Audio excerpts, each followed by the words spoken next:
I awoke one morning to what appeared to be a music festival on my ranch.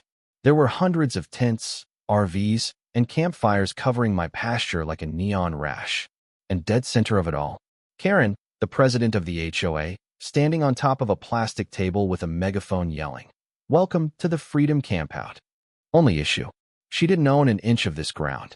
My family had farmed it for 3 generations. 200 acres of grassland, fence posts predating her subdivision.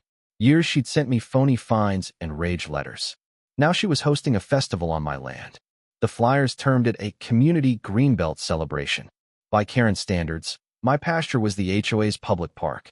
When I arrived, volunteers in neon vests escorted my driveway. "Sorry, rancher, the campground's full," one of them told me.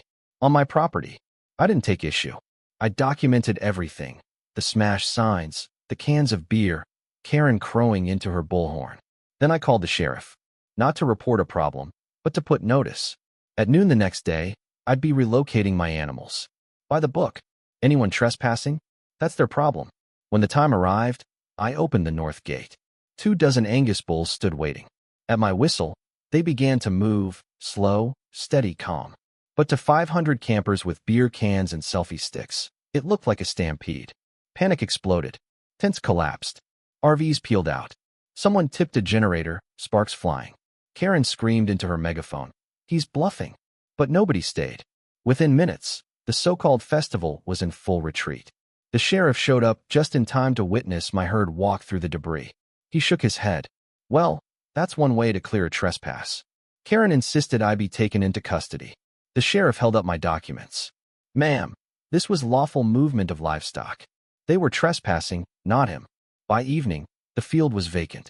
Karen's clipboard empire had dissolved. She attempted suing me for emotional distress and reckless endangerment. In court, her melodrama fell apart under the testimony of my evidence: property surveys, video evidence, sheriff's reports. The judge threw out her lawsuit and awarded damages and cleanup fees to the HOA. The kicker: months prior, I'd surreptitiously purchased tax liens on property the HOA believed they possessed. Post-court, I gained the upper hand over them. Karen attempted to hijack my pasture. Eventually, I took control of hers. So take note: boundaries are important. Respect them, or you'll get relocated. What would you do if 500 intruders occupied your backyard? Leave your ideas in the comments. Like, share this article, and subscribe to Welcome to Neighbor Wars HQ, because the wars are only just beginning.